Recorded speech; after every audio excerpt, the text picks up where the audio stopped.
तो चलिएगा बढ़ाते हैं इस कहानी को आगे। जो इकोलॉजिकल फैक्टर्स हम यहाँ पे देख रहे थे, आज हम चर्चा करने वाले हैं वर्षा और जल के ऊपर। तो चलिएगा करते हैं शुरुआत। हम बात करते हैं तो वर्षा और जल की यदि हम यहाँ पे बात करते हैं, हाँ जी, तो वर्षा और जल की यदि हम बात यहाँ पे करते हैं, वाटर और रेन की यदि हम बात करते हैं, ये है ना, यदि हम वर्षा और यदि जल की हम बात करते हैं तो वर्षा और जल क्या होता है, ये सीधा प्रभावित करता है किसको, क्लाइमेटिक फैक्टर को प्रभावित करता है। क्यों? क्योंकि यदि पानी ज्यादा होता है तो हैवी रेन फॉरेस्ट हमें यहाँ पर देखने को मिलते हैं, अधिक वर्षा वाले क्या वन हमें यहाँ पर देखने को मिल जाते हैं। तो जाहिर सी बात है वर्षा और जल जो होता है ये सीधा प्रभावित करता, इफेक्ट करता है किसको, इकोलॉजिकल फैक्टर को यहाँ पर क्या करता है, ये अफेक्ट यहाँ पर करता है। और पानी की मात्रा यदि ज्यादा होती है तो जो पौधे की जो मेटाबॉलिक एक्टिविटी है ये भी यहां पर क्या हो जाती है, बढ़ जाती है। तो कुछ ऐसी खास बात यहां पर नहीं लिखी है या कोई ऐसी नई बात आपको मैं नहीं बता रहा हूं। फॉर एग्जाम्पल हम बात कर लेते हैं, हमने पहले भी चर्चा यहां पर की थी जब हम अर्थ के बारे में हम बात कर रहे थे, तो हमने बोला था क्या, जो भूमध्य रेखा जो होती है, भूमध्य रेखा के आसपास आपको देखने को मिलेगा क्या, यहां पर हमने बोला था जो जैव विविधता जो होती है इस एरिया में मैक्सिमम यहां पर पाई जाती है। तो उसका मैंने रीजन, इसका मैंने आपको रीजन भी यहां पर दिया था कि जो जैव विविधता है यहां पर ये बहुत ही ज्यादा पाई जाती है। उसका मैंने रीजन यहां पर ये दिया था कि यहां पर होती है यूनिफॉर्म क्लाइमेट कंडीशन, मौसम की समान दशाएं पाई जाती हैं। और फिर मैं एक शब्द और यहां पे बोला था, तो मैंने आपको यहां पे एक शब्द बोला था, यहां पर होता है हैवी रेन होता है, जो वर्षा जो होती है ये अधिक मात्रा में होती है। तो जाहिर सी बात है वर्षा यदि ज्यादा होगी तो वेजिटेशन की जो वैरायटी है, वनस्पतियों के जो प्रकार है, ये आपको बहुत ही ज्यादा यहां पर देखने को मिलते हैं। बात को समझ में आ रही है? तो वर्षा यदि यहाँ पे ज्यादा होगी तो वनस्पतियों के ढेर सारे प्रकार देखने को मिलेंगे। मैंने यहीं से एक एग्जाम्पल भी आपको दिया था, याद करिएगा। सो मैंने आपको बताया था क्या, अमेजन रेन फॉरेस्ट के बारे में जानकारी दी थी, अमेजन वर्षा वनों के बारे में बताया था जो इसी रेखा के आसपास आपको देखने को मिलते हैं। और फिर थोड़ी और चर्चा हो गई थी अमेजन वर्षा वनों के बारे में, तो मैंने बोला था यहाँ पर जो बायोडाइवर्सिटी है, जैव विविधता है, वो कैसी है भाई, सर्वाधिक है, मैक्सिमम सर्वाधिक। क्यों है? क्योंकि वर्षा वन भी है और यूनिफॉर्म क्लाइमेट कंडीशन, न ज्यादा ठंड है और न ज्यादा क्या है यहाँ पर गर्मी है। तो इसी एरिया में हमने देखा था अमेजन रेन फॉरेस्ट, अमेजन वर्षा वन इसी क्षेत्र में यहाँ पर पाए जाते हैं। जब अमेजन वर्षा वन यहाँ पर पाए जाते हैं तो एक हमने इनको आप नाम भी दिया था, लंग्स ऑफ प्लानेट। याद आ रहा, ग्रह के फेफड़े भी हमने यहाँ पर इसे कहा था। तो कुछ खास बातें तो नहीं है, सामान्य सी बातें ही यहाँ पर थी। हाँ, फॉलोइंग आर अफेक्ट फ्रॉम, अब ये पूछ रहा, बता रहा कि भाई देखो कि जो पौधे जो होते हैं या इकोलॉजिकल सिस्टम जो है या क्लाइमेटिक कंडीशन है, ये बता रहा है कि पानी से किस तरीके से प्रभावित होती है। तो एक बात तो हमें पता है, जाहिर सी बात है, यदि पानी ज्यादा रहेगा तो जैव विविधता ज्यादा होगी, क्योंकि पौधों की प्रजातियां क्या होंगी वहां पर ज्यादा यहां पर होने वाली हैं। तो अब ये और बता रहा कि भाई सब देख लो और क्या क्या होते हैं, तो पौधे की जातियां ज्यादा होंगी तो पौधे भी कैसे होंगे, कुछ पौधे कैसे होंगे, सबमर्ज होंगे, पानी में डूबे हुए होंगे, कुछ कैसे होंगे, फिक्स्ड होंगे, फ्लोटिंग होंगे। फिक्स्ड फ्लोटिंग का मतलब क्या है, पानी में पाए जाने वाले ऐसे पौधे, मान लो तालाब हो गया, ये हो गया क्या, तालाब हो गया, और मान लो ये पौधा पाया जा रहा है, जड़ें कहां पर, जमीन पे, मतलब नीचे तालाब की बॉटम में, तली में लगी हुई हैं, और ये पौधा है, तो हमने इसको क्या बोल दिया, फिक्स्ड है और फ्लोटिंग। ऐसे पौधे भी आपको यहां पर देखने को मिल जाएंगे। अच्छा, कुछ एम्फीबियस टाइप के भी देखने को मिलेंगे, कुछ जल में रहेंगे, कुछ स्थल में यहां पर रहेंगे। इसके अलावा कुछ, हमें देखो एक शब्द आ रहा है हाइड्रोफाइट, एक बार पीटी में क्वेश्चन किया था, हालांकि समझ में तो आ ही जाता है कि हाइड्रो का मतलब होता है पानी या जल, और फाइट का मतलब मैंने कल ही आपको सिखाया है क्या, पौधे। तो ऐसे पौधे जो पानी में उगते हैं उन्हें क्या बोला जाता है, हाइड्रोफाइट कहा जाता है। तो हमने बोला जहां पर पानी ज्यादा गिरेगा तो वहां पर पौधे कैसे होंगे, सबमर्ज होंगे, डूबे हुए होंगे। कुछ पौधे ऐसे भी तो होंगे जो पानी के अंदर ही पाए जाते हैं, जैसे हाइड्रला, ये पानी के ऊपर ही नहीं आ रहा है। कुछ होंगे फिक्स होंगे, जैसे लोटस, कमल, जड़ें उसकी नीचे तक पहुंची तालाब की तली तक, मगर ऊपर से कहीं बहकर नहीं जाएगा वो। तो कुछ इस तरीके की पौधे हमें यहां पर दिखाई दे जाते हैं। तो वो ये बस बता रहा कि भाई सब देखो कि पानी की वजह से कैसे कैसे पौधे यहां पर देखने को मिलते हैं। अब देखो दो तीन बातें बहुत काम की बातें हैं। देखो मीजोफाइट, पीटी में अब ये मान के चलिएगा, मान के क्या चलिएगा, पूछे ही गए हैं क्वेश्चन, जीरोफाइट, और एक हमने बोला क्या, हाइड्रोफाइट। इसको समझो, सुनना, मैं आपको याद करा दूंगा, आपको दोबारा पढ़ना नहीं पड़ेगा। पीटी में देखो, अब आपने बोला कि सर पानी ज्यादा गिरेगा तो पौधे कैसे हो सकते हैं, तो मैंने बोला भाई साहब पौधे तीन प्रकार के हो सकते हैं। पहला आपने बोला हाइड्रोफाइट, दिखाई दे रहा, तो पहला क्वेश्चन पीटी में बनता है, बताओ हाइड्रोफाइट पौधे कहां पर उगते हैं। अब चूंकि हाइड्रो लिखा हुआ तो अब मीनिंग तो समझ ही जाते हैं कि हाइड्रो मतलब हो गया पानी और फाइट मतलब क्या हो गया, पौधे। तो ऐसे पौधे जो कहां पर उगते हैं, जो जल में उगते हैं, उन्हें बोल दिया क्या, हाइड्रोफाइट। अच्छा, मजे की बात यहां पर यह है, जब कभी भी एग्जामिनर आपसे पूछेगा ना, देखो इसको हिंदी में क्या बोलते हैं, देखो हिंदी में बोलते जलोदभिद पौधे, मगर मैं गारंटी आपको यहां पर दे रहा हूं, जब कभी भी आपसे क्वेश्चन पूछा जाएगा, बोलेगा बताओ हाइड्रोफाइट, वो कभी भी आपको ऐसा नहीं पूछेगा कि बताओ कि जलोदभिद पौधे कहां पर उगते हैं। हिंदी वालों के लिए दिक्कत होती है, वो क्या काम करता है, वो इसको ऐसा लिख देता है, लो हिंदी का हिंदी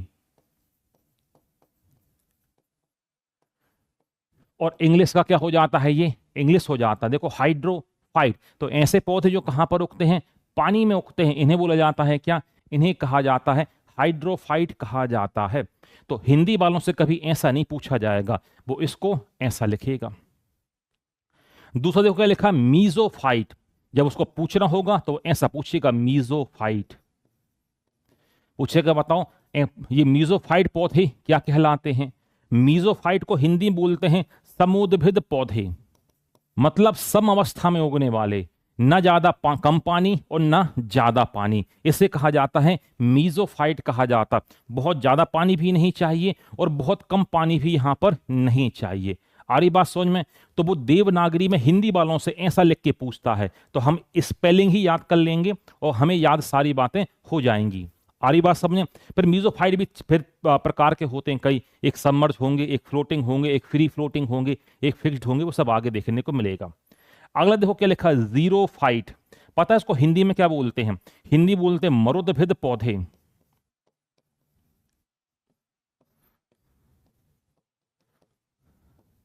सर हिंदी में तो समझ में आ रहा है कि मरुदभिद पौधे, तो ऐसे पौधे जो मरुस्थल में उगते हैं या मरुभूमि में उगते हैं या डेजर्ट में उगते हैं, उन्हें बोला जाता मरुदभिद पौधे कहा जाता। मगर वो हिंदी वालों से ऐसा नहीं पूछता, वो इसको क्या लिख देगा, वो देवनागरी में लिखेगा ऐसा, जीरोफाइट। तो पूछेगा बताओ जीरोफाइट कहां पे उगेंगे, तो आप बताना ऐसे पौधे जो कहां पर उगते हैं, डेजर्ट में उगते हैं। सर हम कैसे याद करें, हम भूल जाते हैं। तो मैंने कहा एक शब्द को पकड़ लो, आप इस जीरो को पकड़ लो, XERO, जीरो को आप पकड़ लो। जीरो का मतलब क्या, कुछ भी नहीं। एक शब्द को आप पकड़ लो, क्या, जीरो, जीरो का मतलब क्या, कुछ भी नहीं, ये कहलाता है क्या, जीरोफाइट।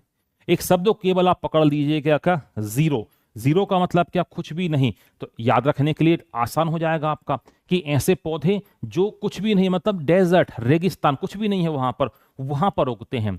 और बहुत अच्छा एग्जाम्पल है, पूनम ने मुझे एक एग्जाम्पल दे भी दिया, तो बहुत अच्छा एग्जाम्पल है कैक्टस, जिसको आप बोलते हो नागफनी। कभी आपने कैक्टस को देखा हो तो उसमें कौन सा एडॉप्टेशन पाया जाता है, उसमें जीरोफिटिक एडॉप्टेशन पाया जाता है, मतलब मरुदभिद अनुकूलन पाया जाता है। और कभी आपने नाग, अच्छा ये तीनों को याद रखना है ना, इसको कैसे याद रखोगे, जीरो मतलब कुछ नहीं, ठीक है, हाइड्रो मतलब आपको जलोदभिद पौधे, मीजो मतलब समुद्रभिद पौधे समान अवस्था में, ये पानी में और ये मरुस्थल में। और कभी आपने देखा हो किसको, कैक्टस को कभी आपने देखा हो तो मेरे ख्याल से आप बता सकते हो, यदि किसी ने कैक्टस को बड़ी गौर से देखा हो तो कैक्टस में आप देखोगे सो पाओगे क्या, अब कुछ एडॉप्टेशन इसमें होते हैं। यदि आपने कैक्टस को बहुत गौर से देखा है तो मेरे ख्याल से आप तो समझ जाएंगे उसमें क्या क्या एडॉप्टेशन होते हैं, कुछ इसमें अनुकूलन पाए जाते हैं। देखो यदि आपने कैक्टस को बहुत गौर से आपने देखा हो या आस पड़ोस में आपके कैक्टस हो तो उसमें कुछ अनुकूलन पाए जाते हैं। ये इनको भी आपका एग्जाम पूछ लेता है, कौन कौन से एडॉप्टेशन पाए जाते हैं। पहला एडॉप्टेशन आप देखना, तो हम बात करते हैं जो पहला, हाँ जी कैक्टस है, नागफनी का पौधा ही कहलाता है। पहला एडॉप्टेशन में क्या पाया जाता है, इसका जो स्टेम जो होता है, ये दिखाई दे रहा है, ये कैसा होता है, फ्लैसी होता है। फ्लैसी हिंदी में से बोलते मांसल। ये क्या काम करता है, ये पानी को स्टोर करके यहां पर रखता है। बात समझ आ रही है? ये क्या करता है, पानी को स्टोर करके रखता है, संग्रहित करके यहां पर रखता है। आगे बात समझ, पहला। दूसरा एडॉप्टेशन क्या होता है, इसकी जड़ें क्या होती हैं, डीप रूटेड। इसकी जड़ें कहां पर जाती हैं, इसकी जड़ें काफी गहराई में जाती हैं, डीप रूटेड होती हैं ये।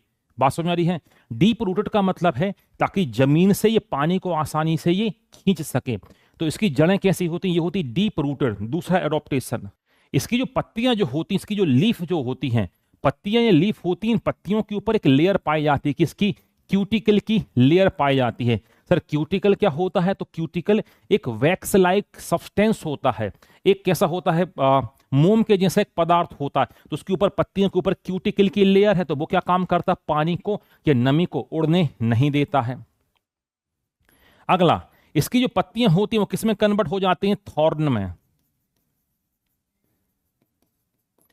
पत्तियां किसमें बदल जाती हैं, ये पत्तियां किसमें, कांटों में परिवर्तित हो जाती हैं। सर पत्तियों के कांटे में बदल जाने से क्या होता होगा, तो देखो अभी पत्ती ये थी, उसके ऊपर ढेर सारे क्या आ गए, कांटे आ गए, तो उसका सरफेस एरिया क्या हो गया, घट गया। मतलब पानी उड़ने के लिए सतही क्षेत्रफल चाहिए था, वो क्या मिलेगा, ऐसे कम मिलेगा। तो पत्तियां किसमें हो गई, कांटों में क्या हो गई, रूपांतरित यहां पर हो गई। मीजोफाइट के एग्जाम्पल है, जो आसपास आपको पौधे दिखाई दे रहे हैं, इनको ना कम पानी चाहिए ना ज्यादा पानी चाहिए, जो आसपास आप देख रहे हो घर के आसपास, वो सब मीजोफाइट में ही आते हैं। ठीक है, हाँ। तो पत्तियां कैसी हो, इसकी स्टेम कैसा होता, मांसल होता है, जड़ें गहराई में जाती हैं, तने के ऊपर क्यूटिकल की लेयर पाई जाती है, और पत्तियां किसमें, थॉर्न में कन्वर्ट यहां पर हो जाती हैं। इसकी वजह से क्या हो पाता है, इसमें एडॉप्टेशन पाए जाते हैं, जिसके माध्यम से पानी को ये कंजर्व कर पाता है।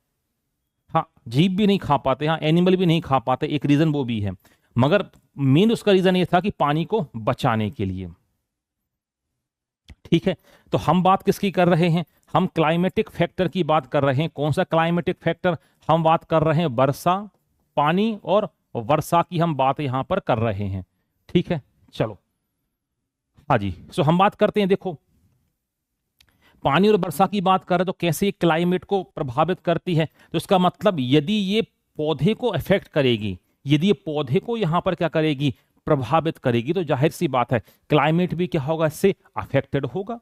जाहिर सी बात है। अब पौधे के लिए पानी क्या है सर, बहुत जरूरी है। क्यों जरूरी है, इसका जो साइटोप्लाज्म होगा, जो उसका कोशिका द्रव होगा, वो किससे बना होगा, वो इसी से ही तो बना होगा, ये देखो लिखा हुआ है। इसके अलावा हम बोलते हैं कि जो ऑक्सीजन गैस निकलती है, जो फोटोसिंथेसिस के दौरान यहां पर होती है, तो फोटोसिंथेसिस के दौरान जो गैस निकलती है वो जल के अपघटन से ही तो निकलती है। तो अगली बात तो हमें यहां पर ये पता चल गई क्या, कि जो प्रकाश संश्लेषण की अभिक्रिया हो रही थी, देखो 6CO2 कल भी लिखी थी मैंने, 6H2O, ऊपर लिखा था सनलाइट, नीचे लिखा था क्लोरोफिल, तो यहां बनाया था C6H12O6 होल N, और प्लस निकला था क्या, O2। तो कई बार आपके पीटी में क्वेश्चन भी पूछा है कि प्रकाश संश्लेषण के दौरान ये जो निकल रहा है, ऑक्सीजन गैस निकल रही है, वो कैसे निकल रही है, तो वो निकल रही है hydrolysis of water. Sir hydrolysis ये क्या कहलाता है, हाइड्रोलिसिस क्या कहलाता है, इसे आप घर पर भी कर सकते हैं हाइड्रोलिसिस को। क्या सर घर पे भी कर सकते हैं, बिल्कुल कर सकते हैं हाइड्रोलिसिस को। एक काम करिएगा, एक पानी का एक बीकर लीजिएगा, दो उसमें लगा दीजिएगा इलेक्ट्रोड। सर हम इलेक्ट्रोड हमारे पास नहीं है, अरे कोई भी स्टील की या लोहे की छड़ लगा दो। फिर क्या करें सर, फिर एक काम करना, इसको जोड़ देना, एक बैटरी से जोड़ देना, एक प्लस से जोड़ देना और एक माइनस से जोड़ देना। इसी को तो बोलते हैं हाइड्रोलिसिस। क्यों, क्योंकि पानी क्या होता है, ये है पानी भाई साहब आपका। पानी जब इसको चार्ज मिलेगा तो टूटेगा H+ और OH माइनस में, तो माइनस कहां जाएगा, ये प्लस की ओर जाएगा, और प्लस कहां जाएगा, ये माइनस की ओर जाएगा। तो कभी गौर से आप देखना, पानी के बुलबुले देखना गौर से, कुछ इस तरफ भागेंगे और कुछ इस तरफ भागेंगे। अब मान लो ये आपका प्लस है, जो इस तरफ भाग रहे हैं, आप समझ जाना कि भाई साहब ये OH माइनस है जो इस तरफ भाग रहा है, और मान लो ये क्या है, माइनस है, तो आप समझ जाना जो इस तरफ भाग रहे हैं वो क्या है, वो H+ है। इलेक्ट्रोलाइसिस से आप बिल्कुल तोड़ सकते हो, बिल्कुल तोड़ सकते हो आप, ये इलेक्ट्रोलाइसिस ही है यहां पर। तो इसी से क्या होगा, कुछ समय के बाद हाइड्रोजन गैस क्या होगी, निकलने लगेगी यहां पर। तो वही बातें यहां पर ये कर रहा है। अच्छा, इसके अलावा वो क्या कह रहा है कि भाई पानी ज्यादा होगा तो ट्रांसपिरेशन भी यहां से इफेक्ट होगा, प्रभावित होगा, वाष्पोषण दर भी क्या हो जाएगी, ज्यादा हो जाएगी, श्वसन, पाचन, फलों या बीजों का पकना, एंजाइमों का बनना, सभी कुछ क्या होता है, पानी से प्रभावित होगा, क्योंकि पौधा जहां जहां पानी का यूज करेगा वो सारी रिएक्शन जो होंगी सभी की सभी से प्रभावित यहां पर हो जाएंगी। हाँ जी, चलो अगली बात करें। हाँ, अब कौन सा कारक आ गया, वायुमंडलीय नमी। देखो अब ध्यान से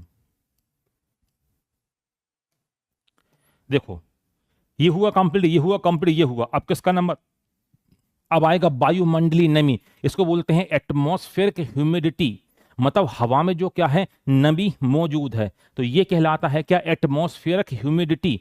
सर हवा में नमी ये भी प्रभावित करती, अरे भाई अब देखो तुमको बॉटनी के लेवल पे मैं आपको बताता हूं क्या क्या इससे हो जाता है।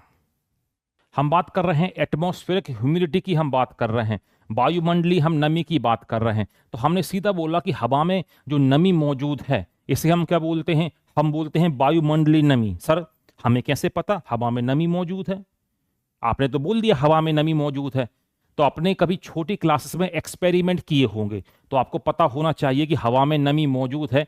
उसको हम कैसे यहां पर पता कर लेते हैं, कैसे, छोटी क्लास में क्या, आपने बड़ी क्लास में भी किए होंगे, घर पे भी किया होगा, गर्मी के समय भी आपने किया होगा। क्या किया होगा आपने, एक काम करिएगा, पानी लीजिएगा, ढेर सारी आइस क्यूब इसमें डाल दो, बर्फ डाल देना आप, कुछ समय के बाद आप देखोगे इसके बाहर पानी की कुछ बूंदें जम जाएंगी। कभी किसी ने बहुत गौर से देखा हो, ये है क्या, ये एटमॉस्फेयर की ह्यूमिडिटी ही तो है जो कंडेंस हो गई है, जो संघनित हो गई है। या आपने कभी कोई ठंडी, या ठंडे में क्या बोले आप, हाँ, या आपने कोई सोडा बॉटल आप लाए हो, या आप स्प्राइट लेकर आए हो, या आप कोक लेकर आए होगे आप, तो आपको पता होगा जैसे ही आप यहां पर घर पे लाओगे तो अभी ठंडी ही थी, गर्मी के समय बाहर से पूरा गीला हो जाता है, बैग में रखोगे तो बैग भी गीला हो जाता है। हुआ क्या है सर, यहां पर हुआ ये है कि यहां पर क्या था, एटमॉस्फेरिक ह्यूमिडिटी थी, ये आर्द्रता थी, इसको ठंडा होने के लिए तापमान मिल गया तो वो कंडेंस हो जाती, वो संघनित तो हो जाती है, तो पानी की बूंदें आपको यहां पर दिखाई देती। तो इसका मतलब ये तो है कि भाई जाहिर सी बात है हवा में क्या मौजूद है, नमी मौजूद है। आपने देखा हो यदि आप थोड़ा बहुत न्यूज वगैरह से सरोकार रखते हो या थोड़ा बहुत तकनीकी से आप सरोकार रखते हो तो आपको पता होना चाहिए। आपने कभी एसी तो देखा होगा सभी लोगों ने, एसी तो सभी लोगों ने यहां पर देखा होगा मेरे ख्याल से, एसी, एसी तो सभी लोगों ने यहां पर देखा होगा, सभी लोगों ने देखा होगा। ये बंद हो गया है टीवी, हाँ, एसी तो सभी लोगों ने यहां पर, कुछ हिला था वहीं से हुआ था,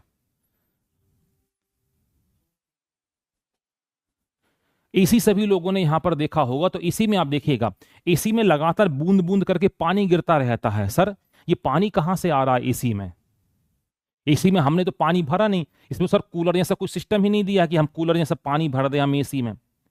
तो एसी ठंडक कैसे करता है, तो एसी ठंडक ऐसे करता है जो अंदर की जो नमी जो होती है ना, पूरी नमी को वो सोख लेता है। जैसे ही नमी सोखेगा, ठंडी हवा तो साथ में दे ही रहा है, तो ये नमी को सोखने पर क्या होगा, वो चिल्ड ठंडी हवा आपको महसूस होगी और वो पानी वो कंडेंस करके बाहर निकालता जाता, बूंद बूंद करके आपने देखा होगा। वो कभी किसी ने बहुत गौर से ये देखा हो, बरसात के समय पानी निकलने का रेट बढ़ जाता है, यदि किसी ने बहुत गौर से देखा हो, बूंद बूंद करके निकाल, अच्छा उसको पानी कहीं से मिल नहीं रहा है, वो जो नमी है ना, नमी से पानी खींच रहा, ठंडक बढ़ाना है उसको तो भाई, तो जितना ह्यूमिड एनवायरमेंट होगा एसी से पानी उतना ज्यादा निकलेगा। तो आपने देखा होगा बरसात के समय आपकी बाल्टियां भरते जाएंगी बाल्टियां, बात समझ आ रही है। तो ये पानी को, अच्छा लोग बोलते सर ये पानी खराब नहीं भाई साहब, वो पानी बहुत शुद्ध पानी है, वो कंडेंसेशन प्रोसेस से बना हुआ है, दोनों में, स्प्लिट में भी होता, विंडो में भी निकलता है, दोनों में निकलता है, हाँ दोनों में निकलता है। इस कुछ लोगों को पता नहीं होगा, स्प्लिट एसी ऐसे कहलाते एसी जो ऊपर वॉल पे लगे होते हैं, विंडो एसी छोटे से होते हैं, एक छोटा सा ऑफिस का चैम्बर है तो उसमें लगा दिया आपने ले जाके, उसका पूरा यूनिट मतलब पीछे का और कंडेंसर एक साथ होता है, उनको बोलते विंडो एसी कहा जाता है, वो सस्ते होते हैं थोड़े से। हाँ जी, अब आप देखो, तो अब फिर वही बात कर रहा है, जैसे जैसे तापमान बढ़ता है तो ह्यूमिडिटी क्या होगी, ये कम होने वाली है, जाहिर सी बात है। तापमान बढ़ेगा तो नमी क्या होगी, यहां पर नमी यहां पर कम होती जाएगी। हाँ जी, बिल्कुल पी सकते हैं, मगर एक बार टीडीएस चेक कर लेना, एक बार टीडीएस चेक करके बिल्कुल आप पी सकते हैं, पानी बिल्कुल साफ होता है। पौधों के लिए भी अच्छा साफ पानी है ना, वो तो पानी कैसे साफ है, वो तो हम कंडेंसेशन प्रोसेस से बना रहे हैं। हाँ जी। अब ह्यूमिडिटी की यदि अपन बात करते हैं, देखो यदि हम बात करते हैं किसकी, हम आर्द्रता की यदि हम बात करते हैं, तो आर्द्रता प्रभावित भी होती है। वो कैसे प्रभावित होती है, ऊंचाई पर दाब से, हवा की गति से, मिट्टी में जल की मात्रा या वनस्पति का भी क्या होता है यहाँ पर प्रभाव पड़ता रहता है। बात समझ में आ रही है। तो आर्द्रता जो होती है ये भी यहाँ पर प्रभावित तो होती है। अच्छा, यहाँ पर जहाँ पे आर्द्रता ज्यादा है तो वहां पे लाइकेन, ब्रायोफाइट, टेरिडोफाइट जैसे समुदाय के पौधे आपको देखने को मिलेंगे।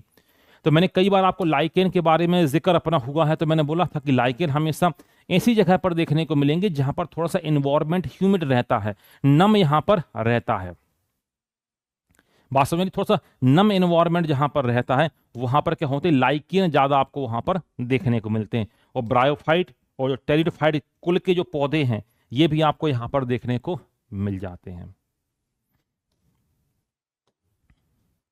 अगला देखो, अगला फैक्टर आपका रहा कौन सा, ये क्लाइमेट। हमने क्या देखा, हवा की क्या देखी हमने, नमी देखी, ये हमने देखा। अब इसमें दो चीजें हैं, एक हवा की गति, विंड की वेलोसिटी, और एटमॉस्फेरिक गैसेस, ये सभी की सभी करेंगी किसको अफेक्ट करेंगी, इस इकोलॉजिकल फैक्टर को क्या करेंगे यहां पर प्रभावित यहां पर करेंगी। टीडीएस मीटर आता है विशाल, एक छोटा सा मीटर होता है, उसे बोलते हैं टीडीएस मीटर, ऑनलाइन भी आपको मिल जाएगा। अभी उसका मैं कंसेप्ट भी आपको बता देता हूं।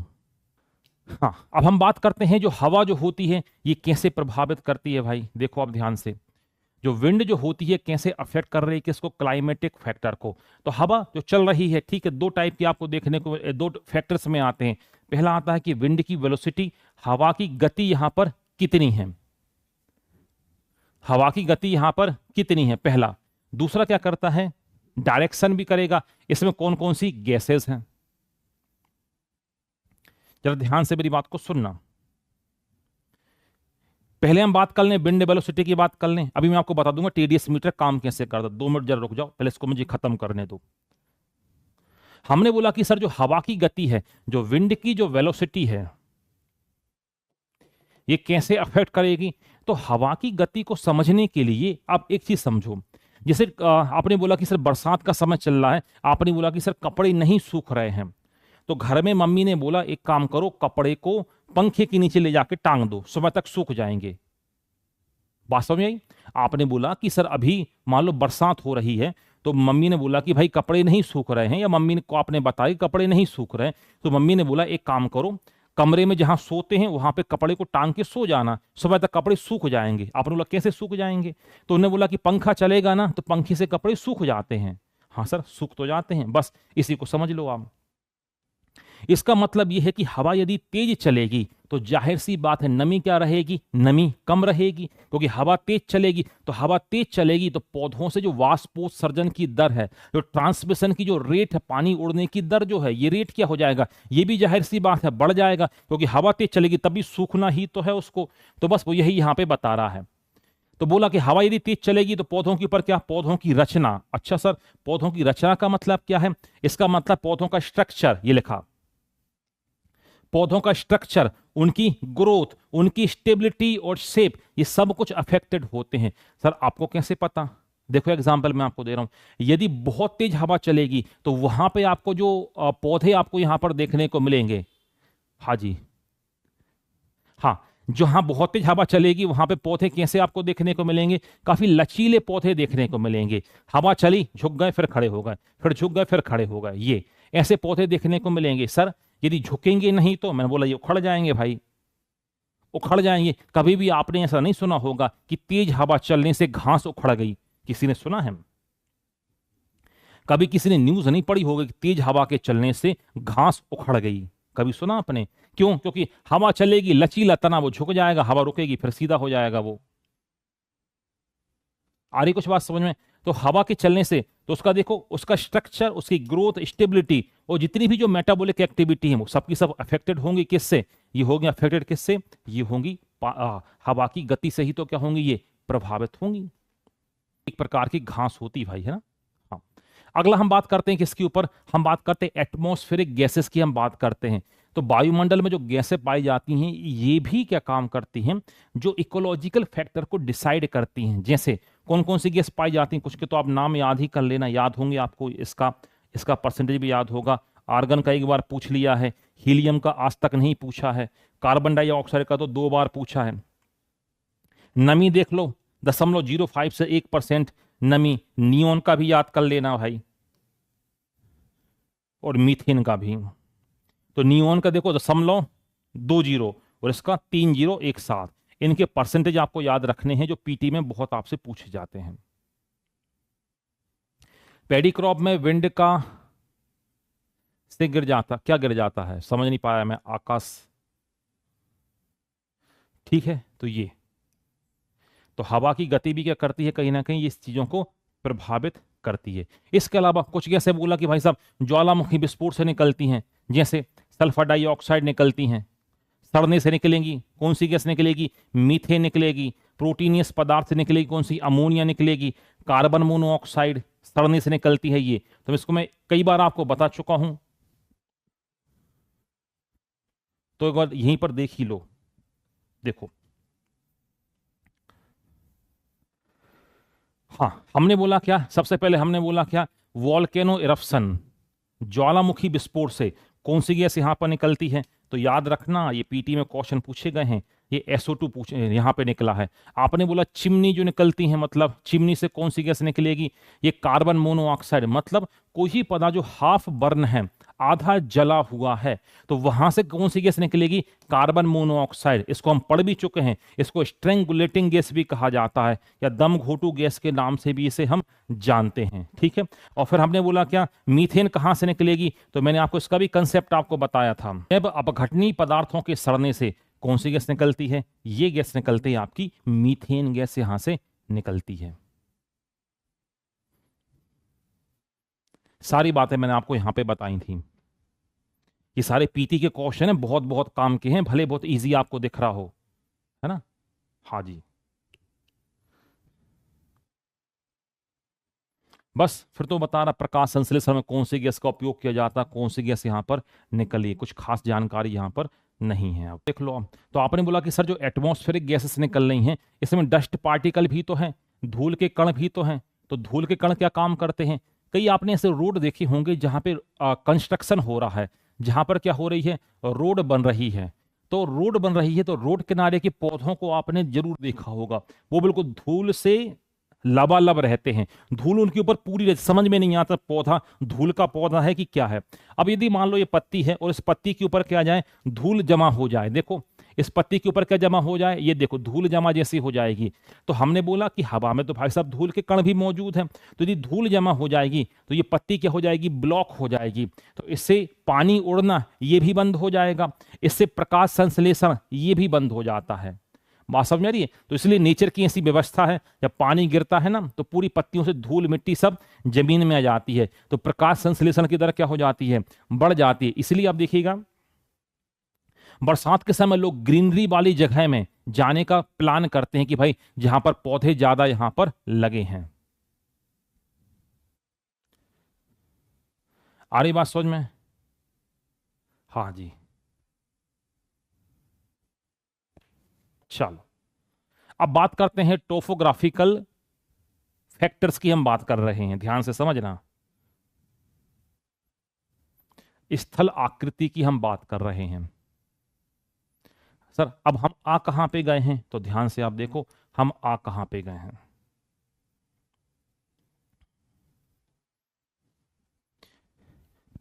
वायुमंडलीय नमी, इसमें अगला यहां पर लिखना ये भूल गया, यहां पे लिखा होना चाहिए था एयर, वायु।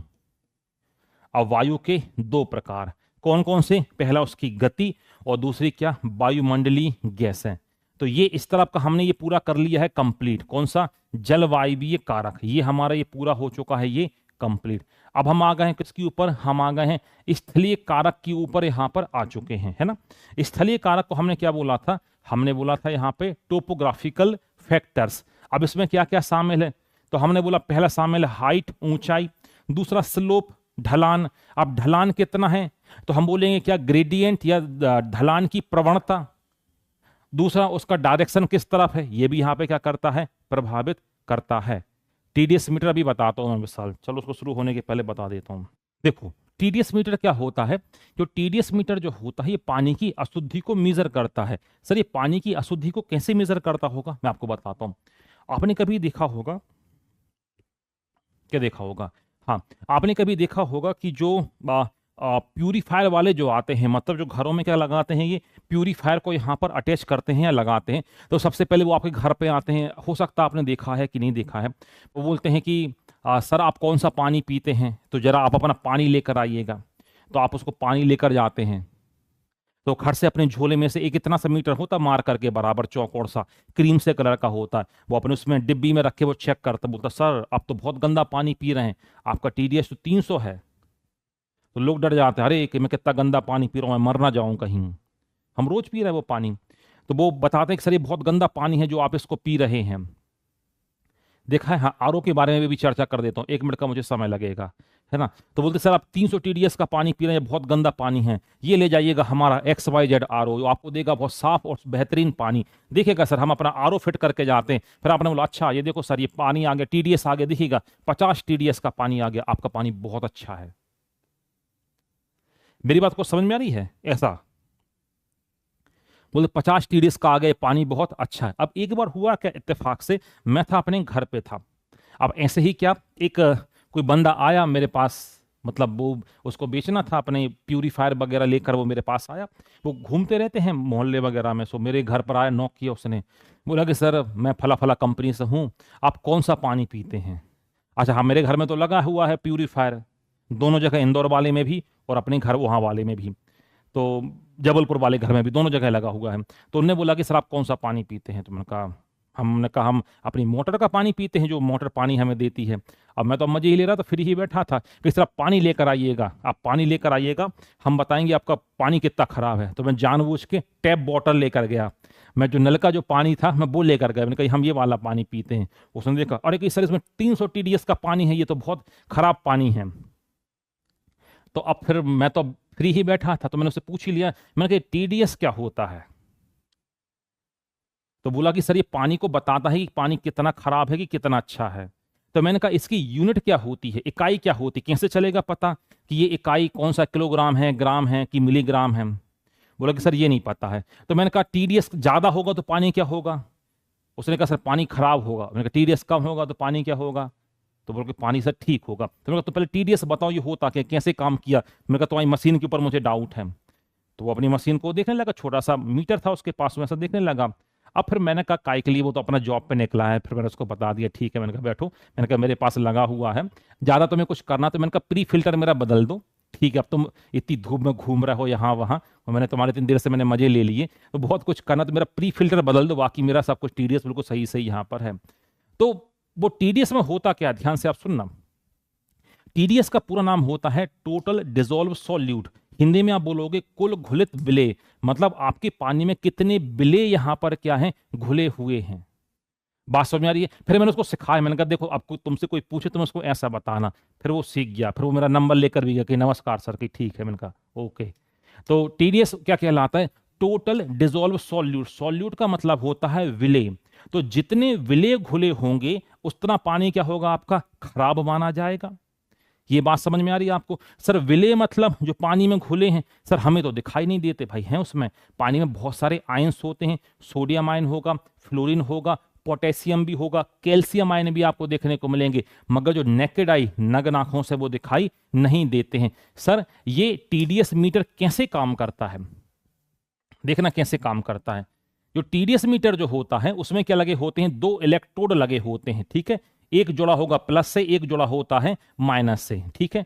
तो ये प्लस वाला इलेक्ट्रोड है, ये माइनस वाला इलेक्ट्रोड, ध्यान से देखना। अब यदि मैंने पानी को यहां पर रखा, इतना तो एक बात आपको पता है, पानी जितना गंदा होगा उतना वो क्या होता, उतना सुचालक होता है, इतना तो आप सभी को पता होगा। Pure water is a bad conductor of electricity. आपने सभी ने मूवी देखी होगी, कौन सी? थ्री इडियट्स मूवी, मेरे ख्याल सभी लोगों ने देखी तो होगी। देखी थ्री इडियट्स मूवी? जब उसकी रैगिंग होती है, किसकी? आमिर खान की जब रैगिंग चल रही होती है तो उस समय क्या चला जाता है, वो अपने आप को एक वॉशरूम में बंद कर लेता है, तो वो अपने एक कमरे में बंद कर लेता, आपने देखा होगा। तो उसका सीनियर बोलता है कि भाई मैं यहीं पर तेरे गेट के बाहर में मूत्र विसर्जन करूंगा, ऐसा एक डायलॉग है उसमें, देखा आपने मूवी में? तो उसमें क्या करता है, आमिर खान फट से वायर को खींचता है, यहां से उसके दो वायर निकालता है, एक चम्मच के ऊपर लगाता है, स्केल के ऊपर लगा के बाहर कर देता है, और यहां से प्लग को ऑन कर देता है। अब होता क्या है, जब वो सूसू वहां पे करता है तो सीधा करंट उसको वहां पे लगता है। क्यों? जो आपने सूसू यहां पर किया है यूरिन, तो यूरिन में ढेर सारे सॉल्ट हैं और ढेर सारे वाटर सॉल्युबल विटामिन हैं। तो फिर वो एक संदेश वहां पे देता है कि हमने तो पहले सुना था, वो क्या नाम उसका, माधवन मन में बोलता है, हमने तो पहले सुना था कि pure water is a bad conductor of electricity and heat, और impure water is a good conductor of electricity. आज हमने प्रैक्टिकल देख भी लिया। तो इसका मतलब जितने सॉल्ट की मात्रा ज्यादा होगी उतना कंडक्शन क्या होगा, उतना ज्यादा होगा। आ रही बात समझ में? आ रही बात समझ में? हाँ। तो हुआ क्या, तो वो टीडीएस मीटर में क्या किया, ये पानी है, ये लगा इलेक्ट्रोड। अब आपके पानी में यदि सॉल्ट की मात्रा ज्यादा है, कैल्शियम, पोटेशियम, सोडियम, फ्लोरीन, तो यहां पर वो रीडिंग क्या देगा, यहां पर वो रीडिंग देगा आपको ज्यादा, आपको रीडिंग यहां पर देगा, रीडिंग आपको क्या देगा, यहां पर ज्यादा। तो बोलेगा भाई साहब यहां से आयन तेजी के साथ यहां पर गमन कर रहे हैं, तो बोलेगा आपकी रीडिंग क्या है, इसकी ज्यादा है। तो बोलूंगा सर इसका टीडीएस क्या है, ज्यादा है। पानी में ये आयन जितने कम होंगे रीडिंग क्या हो जाएगी, उतनी कम हो जाएगी। तो इसका मतलब यहां पर ये हो गया कि जितने खनिज ज्यादा होंगे तो पानी की रीडिंग क्या देगा, टीडीएस मीटर ज्यादा देगा। अब सर खनिज ज्यादा होने से क्या नुकसान है? भाई इस पानी को आप बोलोगे हार्ड वाटर बोलोगे, कठोर जल बोलोगे। सर कठोर जल कहाँ पे, जो अपना बुंदेलखंड वाला एरिया है, झांसी हो गया, ये कुछ एमपी से सागर से जुड़ा हुआ ललितपुर वाला एरिया हो गया, ये बुंदेलखंड के पठार में आता है। और बुंदेलखंड का जो पानी जो काफी हार्ड पानी आपको देखने को मिलेगा, क्योंकि यहाँ पे बड़ी बड़ी चट्टानें हैं, तो चट्टानों में होते हैं खनिज, तो पानी उससे होता हुआ जमीन में जाता है, तो इस पानी को बोलते हैं हार्ड वाटर कहा जाता है। तो गर्मियों के समय आप सभी ने यहां पर देखा होगा, सभी लोगों ने कूलर में तो पानी भरा होगा, ड्यूटी सभी की कभी ना कभी तो लगती है पानी में भरने की एक एज में, तो सभी लोगों ने पानी जरूर भरा होगा कूलर में। तो बरसात उसके गर्मियों के समय देखना कुछ व्हाइट व्हाइट सा हो जाता है, व्हाइट व्हाइट सा हो जाता है। क्यों? पानी तो उड़ गया, खनिज रहेगा यहाँ पे। तो जो टीडीएस मीटर क्या मापता है, पानी में कितने खनिज घुले हुए हैं। जितने खनिज ज्यादा होंगे उतना टीडीएस मीटर की रीडिंग क्या होती है, ज्यादा होती है। जितने खनिज कम होते हैं उसका टीडीएस मीटर की रीडिंग क्या होती है, उतनी कम यहां पर होती है। अब क्वेश्चन ये बनता है कि सर कितने टीडीएस का हम पानी पी सकते हैं? अब पी तो आप सकते हो 250 टीडीएस तक का भी आप पानी पी सकते हो। कई जगह 250 लोग पानी पीते हैं, मगर 250 पानी पीना तो मैं थोड़ा सा बोलता हूं कि किडनी के ऊपर लोड पड़ेगा, किडनी के ऊपर लोड पड़ेगा। क्यों? ज्यादा टीडीएस का दिया आप पानी पिएंगे ना, तो किडनी के ऊपर क्या पड़ने वाला है, लोड पड़ने वाला है। तो हम मानते हैं करीब 100 से लेकर 200 के बीच यदि टीडीएस है, इतना ये ठीक रहता है। 100 के, मैं 100 के आसपास ही यूज करता हूं, 120 130। सर आप 20 टीडीएस का पानी यूज क्यों नहीं करते हो? अरे भाई साहब ये पानी नुकसान कर जाएगा। सर क्यों कर जाएगा? भाई शरीर को खनिज भी तो चाहिए। अब वो खनिज कहां से मिलेंगे? वो पानी से यहां पर मिलेंगे, पानी से ही मिलेंगे। मैंने पूरे खनिज निकाल दिए पानी के, ये तो डिस्टिल्ड वाटर हो गया, इसमें कंडक्टिविटी नहीं होगी, चालकता नहीं होगी, 2 इलेक्ट्रोड लगाओगे बल्ब नहीं जलेगा आपका।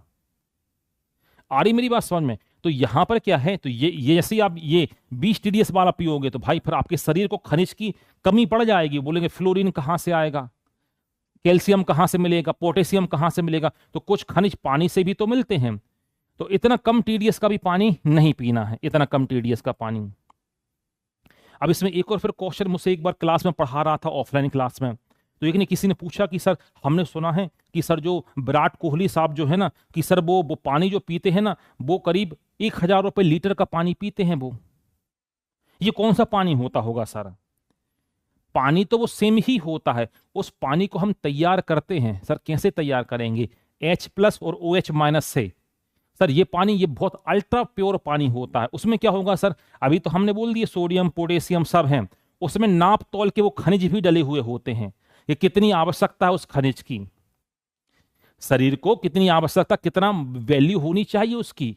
मेरी बात समझ में आ रही है? तो वो पानी काफी महंगा पड़ जाता है, वो पानी काफी महंगा पड़ जाता है। अभी तो हमने बोल दिया कि भाई साहब 100 से लेकर 200 टीडीएस तक का पी लें। अब फिर अब आपकी फिटनेस, फिर आपने बोला कि सर ऐसा तो नहीं होगा सर कैल्शियम ज्यादा आ जाए शरीर में या कैल्शियम कम हो जाए। तो मैंने कहा यार इसको मैंने मापा तो नहीं है, यदि मैं इसको मापूंगा तो फिर बहुत कॉम्प्लेक्स कैलकुलेशन हो जाएगा, वो बहुत महंगा पानी पड़ेगा आपको। आपने कहा सर ठीक है, अपना काम चल जाएगा, 100-200 के बीच में कोई दिक्कत यहां पर नहीं है। आ रही बात समझ में? हाँ। बैटरी में डिस्टिल्ड वाटर क्यों? बैटरी में डिस्टिल्ड वाटर यूज नहीं करते अपन, हाँ, बैटरी का एसिड यूज करते हैं। डिस्टिल्ड वाटर लोगों ने नाम दिया है आरती, क्योंकि डिस्टिल्ड वाटर यदि आप यूज करोगे तो उसमें आयन तो जाए फ्लो ही नहीं करेंगे। मेरी बात समझ में आ रही है? जो हम बैटरी में यूज करते हैं, हम सल्फ्यूरिक एसिड का यूज करते हैं डाइल्यूट, तब तो ये टूटता है H+ और SO4 2- में। ये लोग बोल देते हैं कि हम बैटरी में डिस्टिल्ड वाटर पानी का यूज करते हैं। वो डिस्टिल्ड वाटर, यदि आप सोचो ना, डिस्टिल्ड वाटर कैसे बनेगा? कैसे बनेगा? एक कुकर लेना, कुकर में पानी भरना, उसकी सीटी को निकाल देना, ऊपर एक पाइप लगाना और यहां से बूंद बूंद करके पानी इकट्ठा होगा। तो जितने भी खनिज हैं वो कुकर में ही रह गए। ये जो पानी है यह प्योर पानी है, शुद्ध पानी है। और अभी हमने सीखा है शुद्ध पानी बिजली का कुचालक होता, बेड कंडक्टर ऑफ इलेक्ट्रिसिटी होता है। और यदि इसको मैं बैटरी में भरूंगा, अरे भाई साहब बैटरी काम नहीं करेगी। सर क्यों नहीं करेगी? अब बैटरी के अंदर इलेक्ट्रॉन मूव होते हैं, यहां से वहां जाते हैं, ये तो सभी को पता होगा। अब पानी साथ ही नहीं देगा, हम उसमें सल्फ्यूरिक एसिड भरते हैं। लोग भले बोलते हैं कि डिस्टिल्ड वाटर का यूज करते हैं, डिस्टिल्ड वाटर नहीं होता, वो डाइल्यूट सल्फ्यूरिक एसिड होता है। किसी ने मुझे पूछा था कि सर एक और ये, हम जब मीटर खरीदने जाते हैं तो उसमें एक शब्द और वो कहता है कि सर हमारा ये खरीदिएगा, हमारे इसमें क्या है, TDS है, हमारे में RO है, हमारे में UF है, और क्या मिलता है? इतनी है UV। कभी आप खरीदने गए होंगे क्या? वाटर फिल्टर, तो वो क्या बोलेगा, सर हमारे वाटर फिल्टर बहुत अच्छा है। आपने बोला क्यों अच्छा है? बोलेगा सर हमारे वाटर फिल्टर में TDS है। सर इसको हम समझ लिए ये क्या होता है। फिर हमारे वाटर फिल्टर में RO भी है सर, हमारे वाटर फिल्टर में UF भी है, UV भी है। मैंने कहा कितने का आएगा? उसने बोलेगा भाई साहब 15,000 से कम का नहीं आएगा। मैंने बोला सस्ता वाला बताओ ना कोई। तो आप, उसने बोला कि सर ये ले जाओ, ये 10,000 वाला, ये बहुत बढ़िया है। उसने पता क्या होगा, उसमें RO UV नहीं होगा, तो सस्ता पड़ जाएगा आपको, और लोग सस्ता वाला खरीद कर ले आते हैं। सर ये RO क्या कहलाता है? RO का मतलब होता रिवर्स ऑस्मोसिस।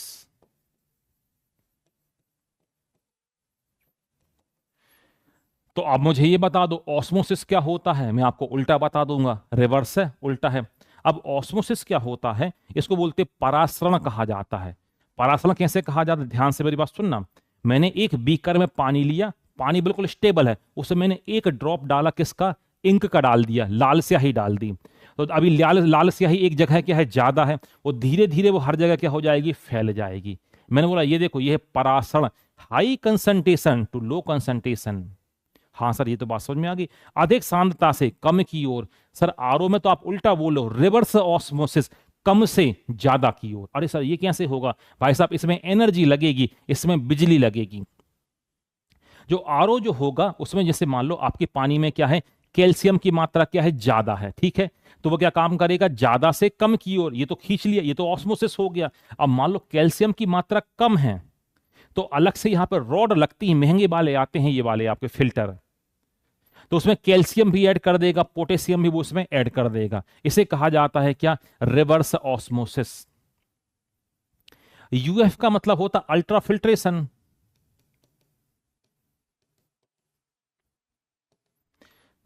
ये तो हर में होता, सेमी परमीबल मेम्ब्रेन लगी होती है छानने के लिए।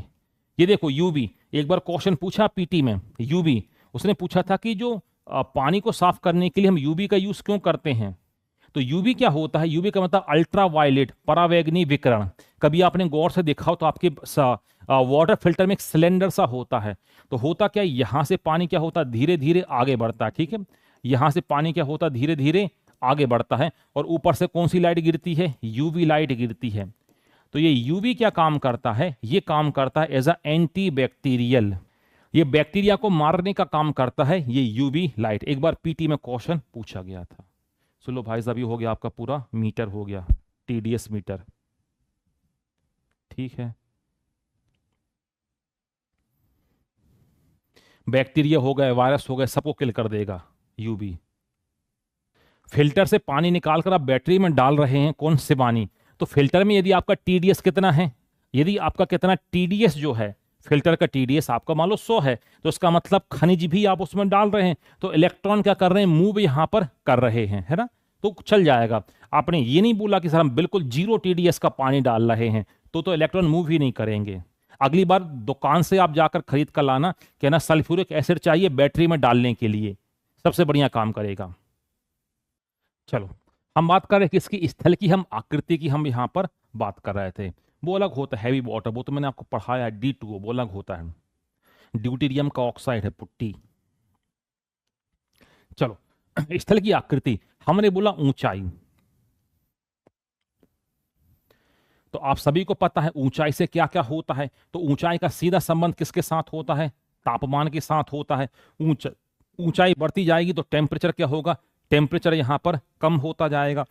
और इसमें एक बहुत अच्छा फैक्ट भी लिखा हुआ है क्या, कि आप 1000 मीटर की ऊंचाई पर जाओ तो तापमान में कितनी गिरावट आ जाती है, 6 से 7 डिग्री सेल्सियस की गिरावट आ जाती है। तो हमने बोला ऊंचाई यदि अपन बढ़ाएंगे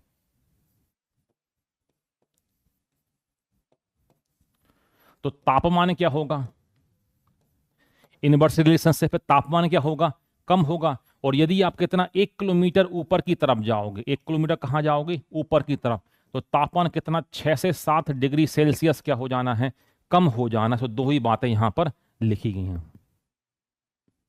दो ही बातें यहां पर लिखी गई हैं।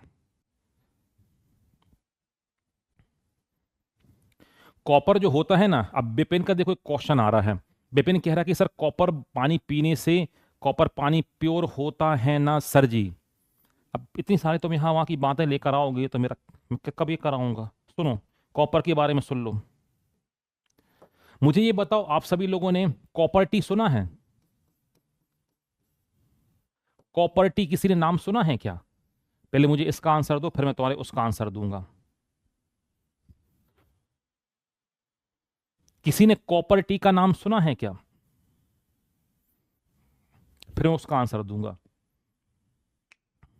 बोला कॉपर से पानी पीने पर क्या होता है, किसी ने कॉपर टी का नाम सुना है क्या।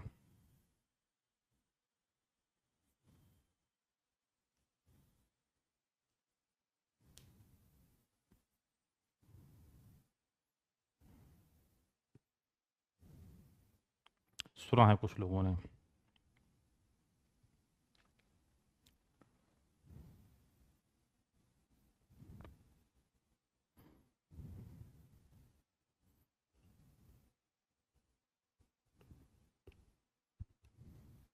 नहीं वाले ज्यादा हैं, किसी ने सुना कॉपर टी का नाम। देखो कॉपर टी क्या होता है, ये कहलाती हैं क्या, गर्भ निरोधक विधियां कहलाती हैं। उसमें हमें एक देखने को मिलता है क्या, उसमें हमें एक देखने को मिलता है, कॉपर टी देखने को मिलता है। सर गर्भ निरोधक की विधियां, जी हाँ, गर्भ निरोधक की ये विधियां कहलाती हैं।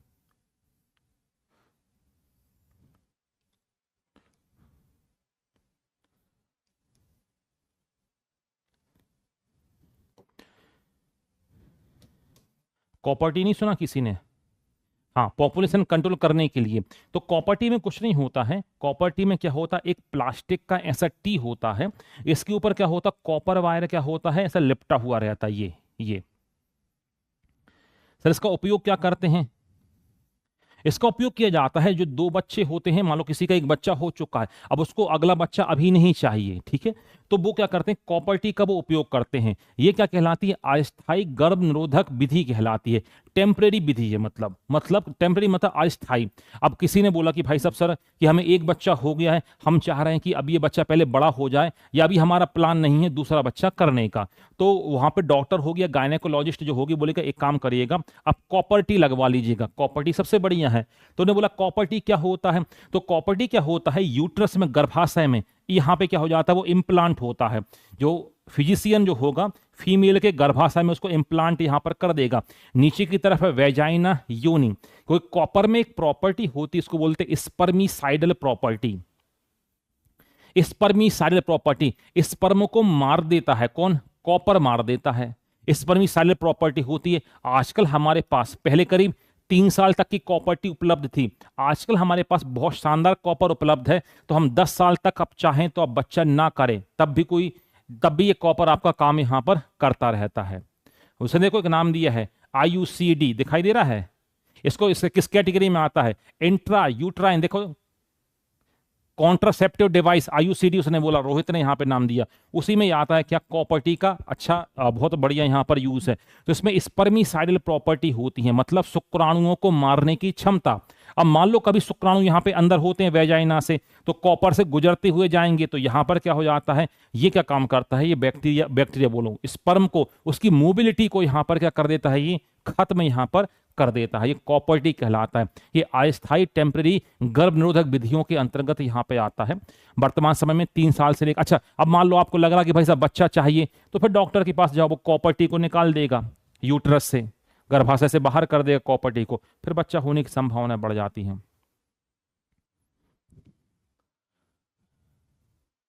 हाँ जी, तो कॉपर के अपन पानी की यदि अपन बात कर रहे थे, उसके 2-3 रीजन हैं। पहला क्या होता है, कॉपर का जो बर्तन जो होता है वो एंटीबैक्टीरियल की तरह काम करता, माइक्रोब्स उसमें सरवाइव नहीं कर पाता, क्योंकि हल्का सा भी ऐसी एसिड उसमें बनता है तो कलर चेंज कर देता है तुरंत। इसे तो हम कॉपर के बर्तनों को कभी भी नींबू से साफ नहीं करते हैं। आप रोज नींबू से साफ करके देखना, आपके जो बर्तन है या लोटा जो है कॉपर का, उसमें छेद हो जाएगा, क्योंकि उसमें कॉपर में डिके हो जाता है।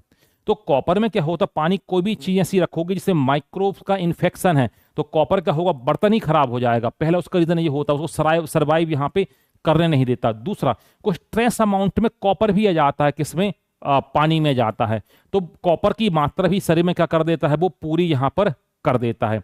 अगला, कॉपर जो होता है गुड कंडक्टर होता है, किसका, इलेक्ट्रिसिटी और मैग्नेटिक फील्ड का भी क्या है, ये गुड कंडक्टर यहां पर है। तो उससे लोग बोलते हैं कि एनर्जाइज भी हो जाता है पानी, क्योंकि आपने अर्थ के उसमें यहां पे रखा हुआ है। इसकी वजह से लोग कॉपर के उसमें बर्तन में पीना पसंद करते हैं, पुराने समय से लोग पीते आते हैं। टी क्या होता है, टी मतलब अंग्रेजी वर्णमाला का अक्षर टी, उसके ऊपर लिपटा हुआ है कॉपर, रूबी सिंह, तो उसको नाम दे दिया कॉपर टी। बहुत एक्सट्रीम कंडीशन होती सीमा हार्मफुल होने की, सामान्यतः तो नुकसान नहीं होता कॉपर टी से, बहुत एक्सट्रीम कंडीशन यहां पर होती है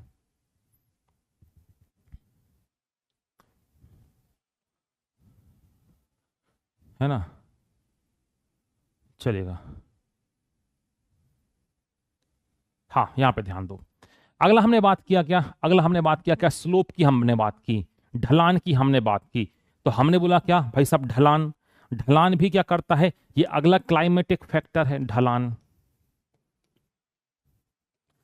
क्लाइमेटिक फैक्टर, जैसे आप एग्जांपल देखते हैं, ढलान आप देखो, यदि आप भारत की आप बात करें, तो भारत का जो पेनिनसुला वाला एरिया जो है, प्रायद्वीपीय अपन भारत के लिए अपन बात करते हैं, तो हम क्या बोलते हैं, ये आपका वेस्टर्न घाट हो गया, आप देखो ये पश्चिमी घाट यहां पर हो गया। तो यहां पर आपको देखने को मिलेगी रिच बायोडाइवर्सिटी,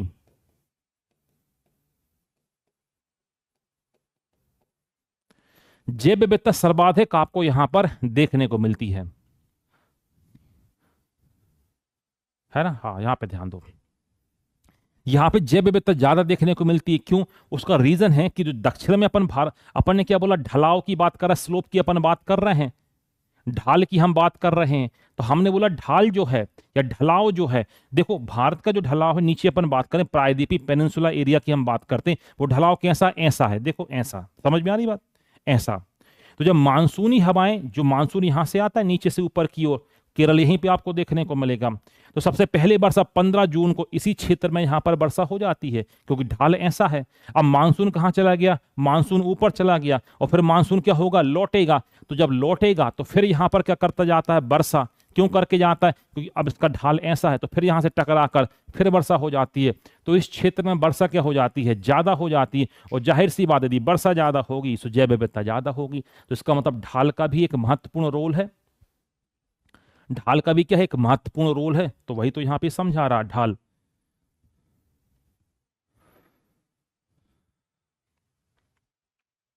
वो ये बता रहा कि भाई साहब ढाल कहाँ, इस ओर ज्यादा ढाल है, ऊपर की तरफ ढाल क्या है, कम है। तो यहाँ पे आपको डेजर्ट वाला एरिया देखने को मिलता है, मरुस्थल वाला एरिया देखने को मिलता है, और यहाँ पे आपको ज्यादा सघन वन वाला एरिया आपको यहाँ पर देखने को मिलता है।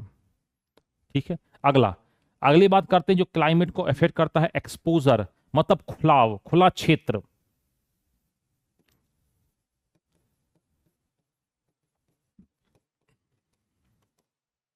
इसको आप ऐसे समझ सकते हो, यदि कोई भी थोड़ी बहुत गार्डनिंग यदि यहाँ पे करता है ना, थोड़ी बहुत गार्डनिंग करता है, किसी थोड़ा बहुत बागवानी से सरोकार रखता है, तो उसको ये पता होगा यदि किसी पेड़ के नीचे मैं कोई पेड़ को लगाता हूं तो वो सरवाइव नहीं करता, क्योंकि उसको धूप नहीं मिल पाता है। हाँ, खुले में यदि लगाते तो वो सरवाइव जल्दी कर जाता है। तो बस यही कहलाता है कि आप खुला क्षेत्र, तो खुला क्षेत्र यदि ज्यादा रहेगा तो उसको पानी के लिए, हवा के लिए ज्यादा कंपटीशन यहाँ पर नहीं करना रहता है, तो वनस्पतियां भी कम रहती हैं, वो तेजी से क्या हो जाता है, विकसित। तो खुले क्षेत्र में क्या हो जाता है, तेजी से। या कोई थोड़ा सा खेती किसानी से सरोकार रखता होगा, उसको भी पता होगा कि आपका जो खेत जो है, यदि खेत की मेड़ के ऊपर बहुत सघन वन लगे हैं, मतलब पौधे काफी बड़े बबूल के पेड़ लगे हैं, तो आप देखोगे जो मेड़ के जो किनारे की जमीन है वहां उत्पादन घट जाएगा, बीच में आपको उत्पादन ज्यादा मिलेगा। यदि थोड़ा बहुत कोई खेती किसानी से सरोकार रखता होगा तो उसको जानकारी बिल्कुल समझ में आ रही होगी। क्योंकि खेत मान लो आपका ये है, ये आपका खेत है, और खेत के किनारे क्या लगे हुए हैं, मान लो आपके पास जो भी पेड़ लगे हैं, बबूल के पेड़ लगे हैं या कोई से भी पेड़ मेड़ के ऊपर, यहां पर क्या है, खेत के किनारे ये लगे हैं,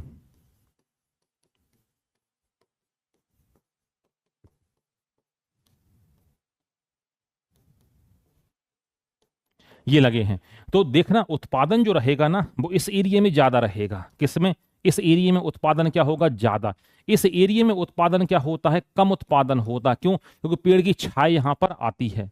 तो जाहिर सी बात है, खुला क्षेत्र होगा तो पौधा, इसमें क्या होगा, सूर्य के प्रकाश के लिए यहाँ पे उसको ज्यादा कंपटीशन नहीं करना पड़ रहा है, और यहाँ पर छाया है तो उसको कंपटीशन ज्यादा करना पड़ रहा है, तो ये पौधा पूरी छाया को रोक रहा है ना। हाँ, तो बस वही है मुन्ना।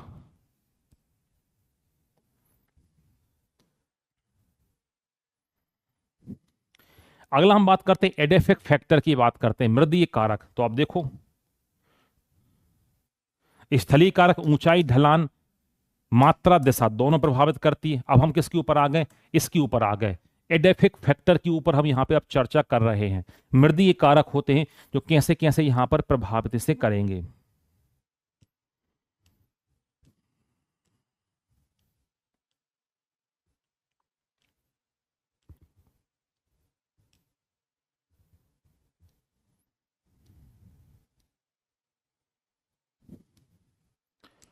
मृदीय कारक, एडेफेक्ट फैक्टर, दो तीन बातें पहले यहां पर देखो। एडेफोलॉजी या पीडोलॉजी, याद रखिएगा, स्टडी ऑफ सॉइल।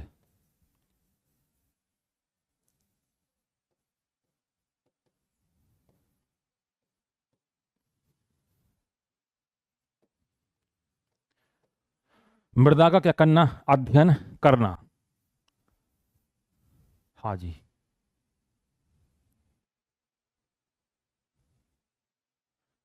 हाँ ठीक है। बात करते हैं एडेफेक्ट, जहां भी शब्द आपको मिल जाए, एडेफोलॉजी या मिल जाए क्या, पीडोलॉजी। हिंदी में दोनों को एक साथ बोलते हैं मृदा विज्ञान, मगर हिंदी में ये कभी भी नहीं पूछा जाएगा क्या कि मृदा विज्ञान के अंतर्गत किसका अध्ययन किया जाता है, ये कभी भी आपसे नहीं पूछा जाएगा। आ रही बात समझ में, केवल आएगा क्या, एडेफोलॉजी या पीडोलॉजी, जो आपसे पीटी में यहां पर पूछा जाता है। कल भी बताए थे मैंने, ऐसा कल भी बताए थे मैंने इसके क्वेश्चन। अब सीधा क्वेश्चन बनता है क्या, जो मृदीय कारक होते हैं या एडेफेक्ट फैक्टर जो होंगे, ये कैसे प्रभावित करते हैं, या प्रकाश कैसे अफेक्ट करता है। छोटे छोटे क्वेश्चन ढेर सारे यहां से बन जाएंगे, छोटे छोटे क्वेश्चन ढेर सारे बनेंगे। तो एक शब्द याद रखना क्या, एडेफोलॉजी या पीडोलॉजी। एक शब्द और बना के मैं आपको बताता हूं, ध्यान से देखना।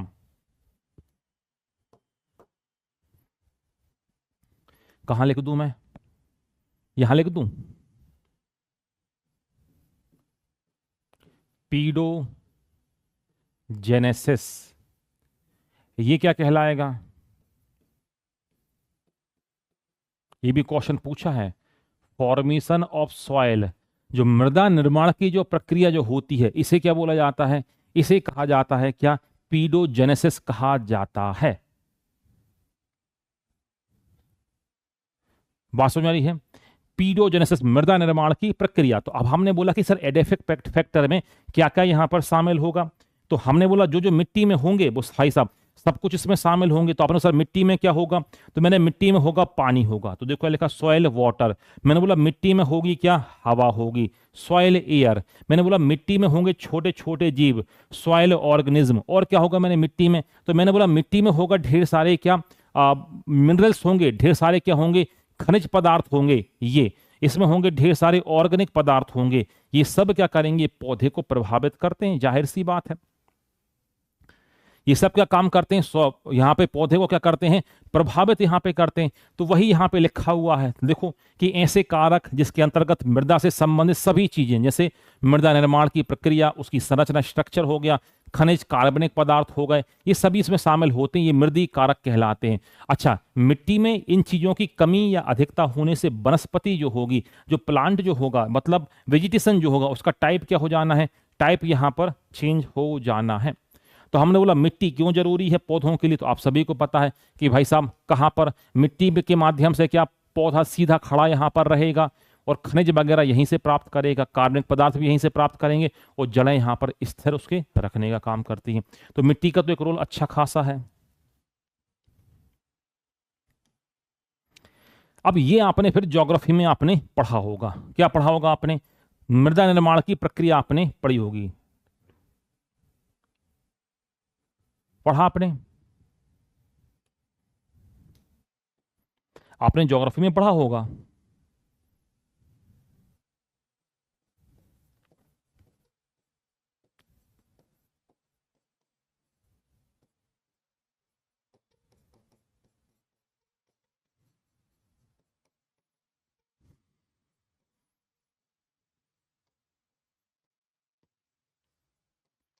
आप सभी लोगों ने ज्योग्राफी में ये पढ़ा होगा, क्या, मृदा निर्माण की प्रक्रिया, कि इसको बोलते हैं क्या, पीडोजेनेसिस। कितने प्रकार की होती है, ये दो प्रकार की होती है। पहला प्रकार कौन सा होता है, आपने पढ़ा होगा फिजिकल वेदरिंग। हाँ ना बोलो, पढ़ा कि नहीं पढ़ा?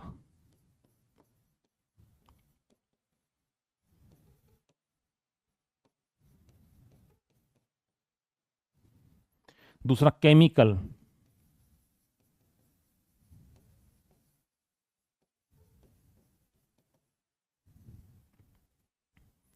हाँ पढ़ा है। हिंदी से बोलते भौतिक अपक्षय, ये कहलाता रासायनिक अपक्षय।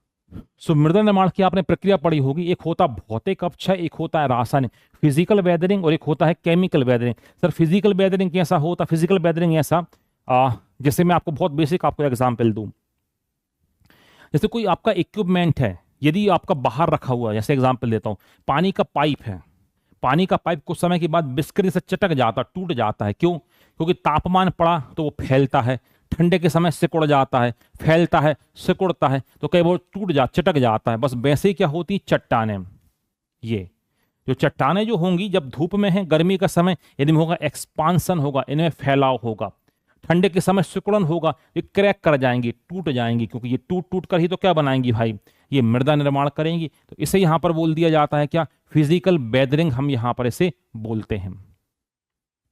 दूसरा कहलाता है क्या, केमिकल वेदरिंग। ये सर केमिकल वेदरिंग में क्या होगा, ध्यान से सुनना, अब चट्टानें थी, अब इसमें कुछ दरार थी, इसमें पानी भर गया, अब ठंड आई तो ये क्या होगा, बर्फ में कन्वर्ट होगा, तो ये क्या होगा, धीरे धीरे फैलेगा, क्योंकि भाई जल का आपने संगत व्यवहार पढ़ा है, 4 डिग्री पर मैक्सिमम डेंसिटी होती पानी की, जब ये फैलेगा तभी चट्टानें टूटेंगी। फिजिकल वेदरिंग में पौधे की जड़ें भी शामिल हो जाती हैं, तो पौधे की जड़ें भी क्या काम करती हैं, यहां पर से तोड़ने का यहां पे काम करती हैं। तो अब उसी को हमें देखना क्या क्या इसमें शामिल है। बहुत बेसिक सी बात लिखी, छोटी छोटी चट्टानें बड़ी चट्टानें छोटी चट्टानों में टूट जाती हैं। केवल एक टेक्निकल टर्म याद रखना आप, क्या, सॉइल फॉर्मेशन को इसे बोलते हैं पीडोजेनेसिस। एक बार क्वेश्चन पूछा गया है, क्योंकि आप सभी को पता है पीडो का मतलब होता सॉइल और जेनेसिस का मतलब होता फॉर्मेशन या बनना। तो हमने क्या बोल दिया, पीडोजेनेसिस।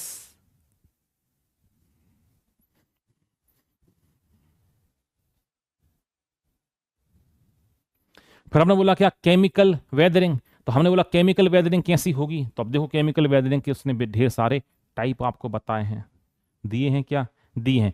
पहला उसने बोला क्या, कार्बोनेशन हो जाएगा। कार्बोनेशन मतलब कि जो चट्टाने हैं उसमें जो कार्बन सब्सटेंस है वो कहीं ना कहीं किसी से रिएक्शन तो करेगा, इसको बोल दिया कार्बोनेशन बोल दिया। फिर बोल दिया जल योजन हो जाएगा, हाइड्रेशन हो जाएगा, पानी के संपर्क में आएगी चट्टान। तो मान लो इसमें कैल्शियम है, सो पानी से मिलके क्या बना देगी, ये बना देगी कैल्शियम हाइड्रोक्साइड। लो चूना पत्थर घुलने लगा धीरे धीरे, केमिकल रिएक्शन हो रही, तो केमिकल वेदरिंग हमने यहां पर इसे नाम दे दिया। तो बस यह दो प्रकार से यहां पर होता है, एक होता कार्बोनेशन और दूसरा होता हाइड्रेशन से। ह्यूमस के बारे में जानकारी, हालांकि वो सॉइल प्रोफाइल हम देखेंगे ही, अभी सॉइल प्रोफाइल हम देखेंगे ही, तो उसमें हम देख ही लेंगे। जो सबसे ऊपर की लेयर होती है ना मिट्टी की, इसे कहलाती है ह्यूमस कहा जाता है। क्यों, क्योंकि जितने भी पेड़ पौधे सब पत्तियां उसी के ऊपर आके सड़ती हैं, गलती हैं, यहां पर गिरती हैं, है ना। हाँ जी। अब देखो कुछ मिट्टियों के प्रकार हैं, टाइप्स ऑफ सॉइल हैं भाई, मिट्टियों के प्रकार। हाँ अभी सॉइल प्रोफाइल भी अभी अपने को देखनी है, बहुत बढ़िया। कुछ मिट्टियां देख लो आप कैसी। पहली कहलाती है ट्रांसमिटेड सॉइल, ये बाहित मृदा कहलाती है, ये बहकर आई है। तो बहकर कैसे आती है, यदि पानी से बहकर आती है तो इसी को आप नाम दे देते हो क्या, जलोढ़ बोल देते हो। यदि हवा से आती है तो इसे क्या बोल देते हो, वातोड़ कहा जाता है। मिट्टी के प्रकार है ये। जलोढ़ मृदा क्या कहलाती, जल के द्वारा बहकर आई मिट्टी। अब हवा के द्वारा इसको नाम क्या दे दिया, वातोड़, यहाँ पे नाम उसको दे दिया। ढेर सारी मिट्टी है। ये उस आधार पर है कैसे घूम फिर कर आई हैं। अपना मेन फोकस कहां पर है, मेन फोकस अपना यहां पर है, देखो सॉइल प्रोफाइल के ऊपर जो आपको दिखाई दे रहा है, इसके ऊपर अपना मेन फोकस है। मैं एक डायग्राम बना रहा हूं, हाँ जी, एक मैं डायग्राम यहां पे बना रहा हूं, उस डायग्राम को आप गौर से देखिएगा, उसमें सारी बातें मैं यहां पर इंक्लूड इसमें कर दूंगा।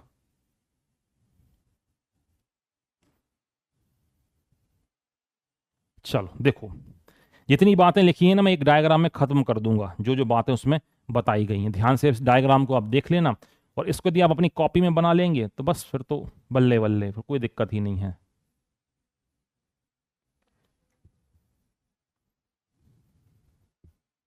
सॉइल प्रोफाइल का मतलब होता है मृदा की अनुप्रस्थ काट। अब जमीन में मैंने गड्ढा खोदा, गहराई तक खोदा मैंने गड्ढा, तो मिट्टी में मुझे क्या क्या चीजें यहां पर दिखाई दे रही हैं, है ना। देखो मिट्टी कैसी होती है, मिट्टी देखो कुछ इस तरीके की आपको यहां पर दिखाई देगी। हाँ जी, मिट्टी कैसी होती है, मिट्टी कुछ इस तरीके की, जैसे मैंने मालूम बोला मैंने गड्ढा किया, तो गड्ढा किया तो मैंने पूरी मिट्टी को एक साथ बाहर निकाल के रखा। तो अब मैंने बोला कि मिट्टी कैसी कैसी आपको यहां पर दिखाई दे रही है। तो हमने मिट्टी को 4 स्तर पे बांटा, 4 लेवल में बांटा। इसके भी प्रकार है A1 A2 B1 B2, उतने में अपने को नहीं जाना है, अपने को साइंस की उससे देखना नजरिए से कहाँ कहाँ पर कैसे कैसे प्रकार है। तो सबसे देखो, सबसे ऊपर वाली लेयर दिखाई दे रही होगी, इसे कहा जाता है ह्यूमस। मोस्ट फर्टाइल सॉइल है ये, सर्वाधिक क्या उपजाऊ मृदा है सबसे ऊपर वाली। फिर आपको दिखाई देगा होरिजन ए, संस्तर ए, इसको बोलते हैं टॉप सॉइल। उसके नीचे बी, फिर नीचे सी, और फिर नीचे क्या, डी। अब एक एक करके पहले डायग्राम उसमें देख लें, वो जो काम काम की बातें हैं उसको अपन लिखते चलते हैं। तो सबसे पहले देखो, सबसे पहले अब मिट्टी का सबसे ऊपर की लेयर जो हम यहाँ पे देख रहे हैं, है ना। तो सबसे ऊपर की लेयर क्या होती है, होरिजन ए। तो इसको क्या नाम दिया है, देखो इसे बोला गया ऊपरी मृदा, हिंदी में बोलते हैं, इंग्लिश में कहा गया टॉप सॉइल, यहाँ पर इसे कहा गया है। अच्छा, इसमें क्या होता है, इसमें आपको देखने को मिलेगा जीवधारियों की क्रियाएं, एक्टिविटी आपको यहाँ पर देखने को मिलेंगी, माइक्रोबियल एक्टिविटी आपको यहाँ पर देखने को मिलेगी। और होरिजन ए लगभग 10 फीट तक आपको यहाँ पर दिखाई देगी। तो हमने क्या देखा होरिजन ए के बारे में, यहां पे देखो ए के बारे में हमने क्या देखा, तो ए के बारे में हमने ये देखा जितनी भी बायोटिक एक्टिविटी हैं, जैविक क्रियाएं होंगी, बिल्कुल होंगी भाई। दूसरा हमने क्या देखा, करीब 10 फीट तक ये वाली सॉइल अपने को देखने को मिली, कौन सी, ये हॉरिजन ए। ठीक है, फिर देखते हैं बी के बारे में क्या चर्चा हो रही, पहले एक बार देख लें सारी बातें। अब इसको भी आगे बांटा है, A1 A2 A3, वो अपने खास काम के तो नहीं है, A1 A2 उसको हम वहां पर ज्यादा डिटेल में उसके हम नहीं जा रहे हैं। बी के बारे में खास बात क्या, इसे बोलते हैं क्या, सब सॉइल बोलते हैं, अधो मृदा यहां पर कहा जाता है। बात समझ में आ रही है। यहाँ पे ह्यूमस क्या होता है, ह्यूमस की मात्रा कम होती, हल्की सी लाइट ब्राउन होती है। तो हमने क्या देख लिया, ये बी वाला कैसा होता है, हल्का सा लाइट ब्राउन।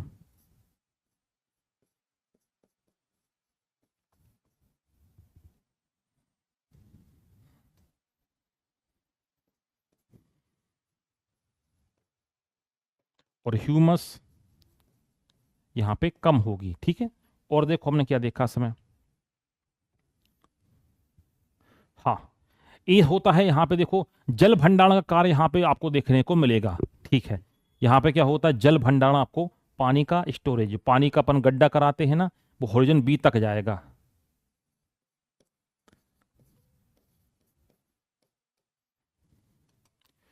सी की बात कर लेते हैं, इसके भी हैं B1 B2, उसको अपन वहां तक तो हम नहीं जा रहे हैं।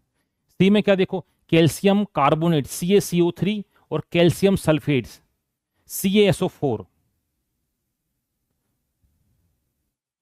कि आपको पत्थर या चट्टानें देखने को यहां पर मिलेंगी। लंबे पौधों की जड़ें ही यहां पर पहुंच पाती हैं। ठीक है,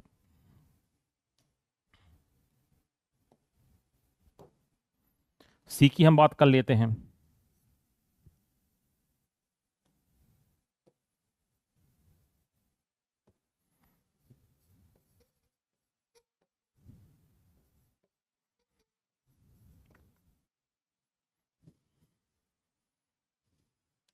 डी को तो डेड सॉइल यहां पर कहा जाता है, इसमें कुछ खास आपको देखने को नहीं मिलेगा। हाँ, इसमें आपको वेदरिंग की प्रोसेस बस आपको देखने को मिल जाएगी।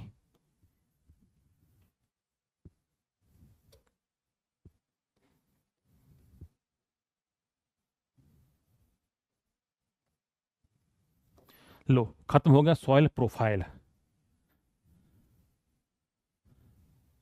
खत्म हो गया क्या, सॉइल प्रोफाइल। यहां पे ध्यान दो,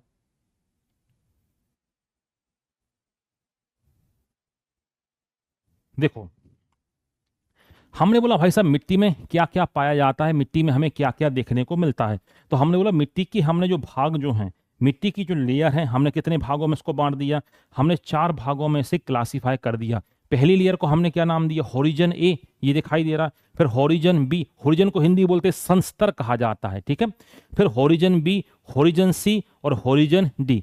सबसे पहली बात देखो, हमने देखा सबसे ऊपर एक पतली सी लेयर पाई जाती है, इसे कहा जाता है ह्यूमस कहा जाता है। नाम आप सभी लोगों ने सुना होगा ह्यूमस। और ह्यूमस का निर्माण कैसे होता है, जितनी भी जो बायोडिग्रेडेबल सब्सटेंसेस होते हैं, जितनी भी जैव अपघटनीय पदार्थ मिट्टी में गिरते हैं, उनके सड़ने से क्या बनती है, उनके सड़ने से निर्माण होता है किसका, ह्यूमस का निर्माण होता है।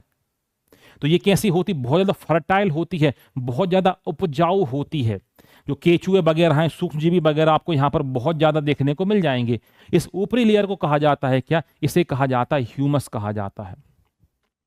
जरा सा मैं नीचे आया, इसको बोलते हैं हॉरिजन ए, इसे बोला जाता है टॉप सॉइल कहा जाता है, ऊपरी मृदा, हिंदी में से बोलते हैं क्या, ऊपरी मृदा। ऊपरी मृदा या इसे बोला जाता है क्या, टॉप सॉइल इसे कहा जाता है। तो ये कैसी होती है, ब्राउन, लाइट हल्की से ब्राउन कलर की मिट्टी होती है। इसमें ह्यूमस की मात्रा क्या, नहीं, ये जो होती है पूरी ब्राउन होती है। ये जो हमने बातें लिखी हैं, ये इसकी बातें लिखी हमने, देखो दरअसल इसकी बातें हमने लिखी हैं यहां पर। तो उसके नीचे जो आपको दिखाई दे रही है, ये टॉप सॉइल ए, ये कैसी होती है, बायोटिक एक्टिविटी, जैविक क्रियाएं यहां पर होती हैं, सूक्ष्मजीवी वगैरह सब यहां पे रहेंगे। करीब 10 फीट तक आपको यही सॉइल आपको देखने को मिल जाएगी। कौन सी, हॉरिजन ए। जर्रा में नीचे आए, यहां पे आएगा हॉरिजन बी, इसे बोलते हैं क्या, सब सॉइल कहा जाता है। हिंदी वाले इसे बोलते हैं अधो मृदा। हिंदी वाले क्या बोलते हैं, हिंदी वाले इसे कहते हैं क्या, अधो मृदा के नाम से इसे जानते हैं। देखो हॉरिजन बी, अधो मृदा। अब इस अधो मृदा में आपको क्या देखने को मिलेगा, ये हल्के से लाइट ब्राउन कलर की होगी, ह्यूमस की मात्रा कम होगी, और पानी यहीं पर स्टोर रहता है ना।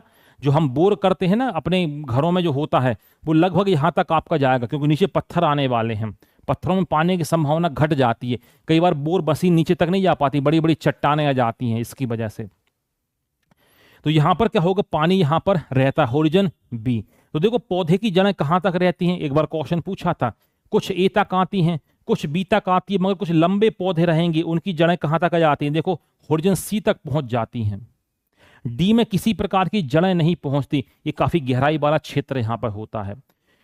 होरिजन सी की यदि अपन बात करते हैं, सी में कुछ खास नहीं, यहां पर वेदरिंग की प्रोसेस होती है, चट्टानें लगातार, यहां पे बड़ी चट्टानें थी, ये टूटी और पतली चट्टानें छोटी और ऊपर क्या मिलेगा आपको, और छोटी चट्टानें टूटती हुई यहां पर दिखाई देंगी।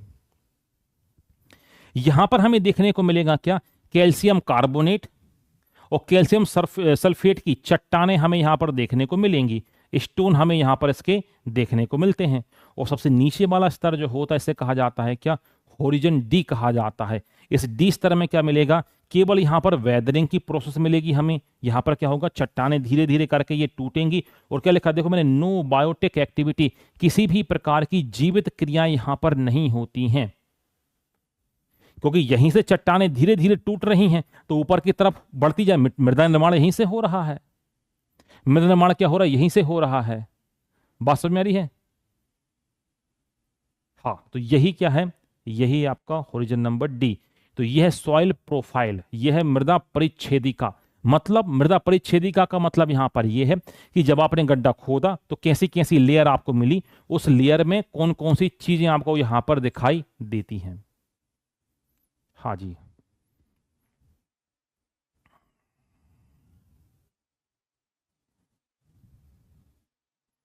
ठीक है, हाँ जी, ठीक है।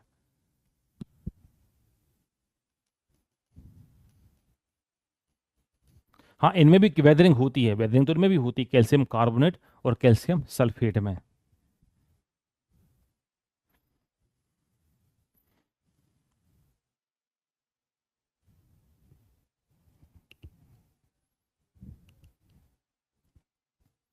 ठीक है, तो बस वही बातें इसमें लिखी हुई हैं, कहाँ कहाँ कौन कौन सी मृदा पाई जाती है, किसमें क्या क्या होता है, काम काम की बातें मैंने आपको उसमें बता दी, उसमें क्या क्या यहाँ पर होता है।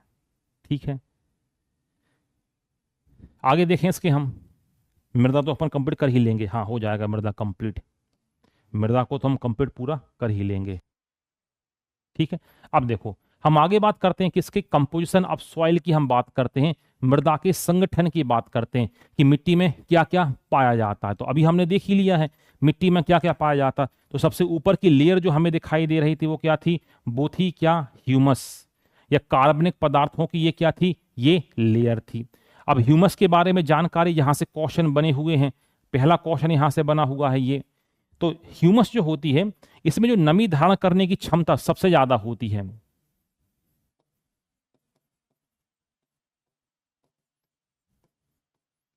ये क्या होती है, सबसे ज्यादा होती है।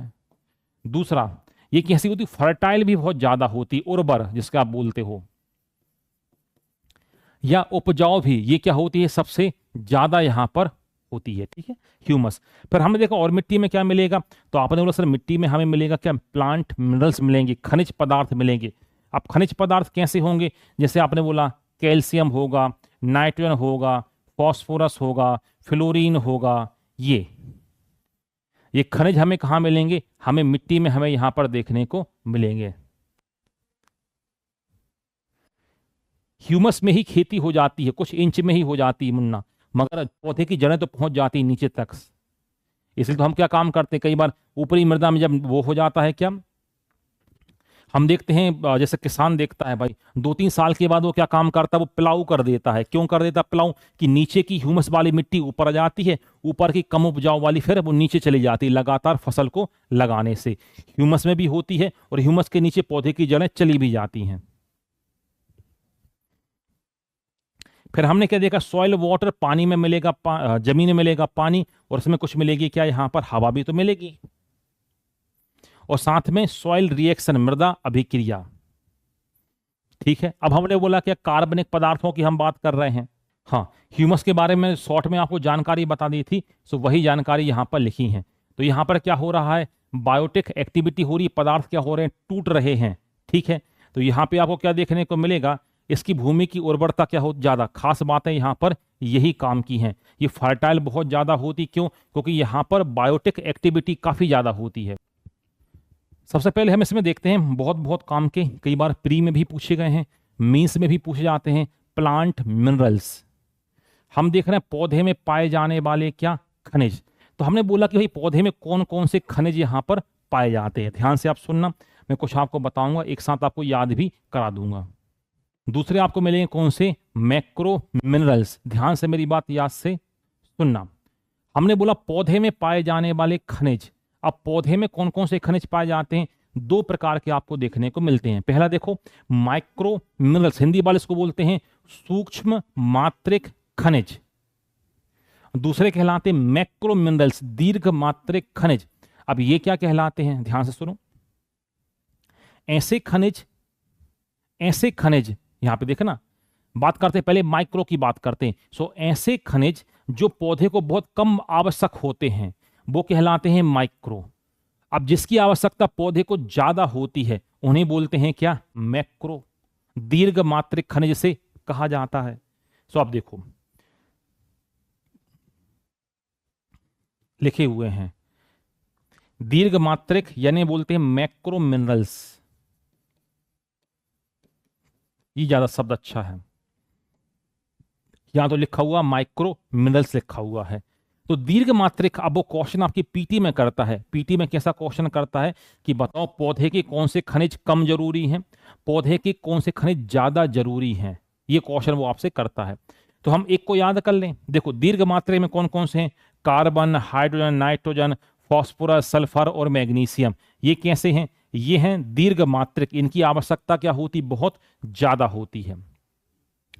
इनकी मात्रा बहुत कम आवश्यकता होती, कौन कौन से, देखो पहले iron, copper, manganese, zinc, boron, chlorine, molybdenum और निकेल। सर कैसे याद करें इन्हें याद करने का, देखो मैंने सीधा याद कर लिया। कैसे, देखो मैंने कैसा याद किया, मुझे ऐसा याद है।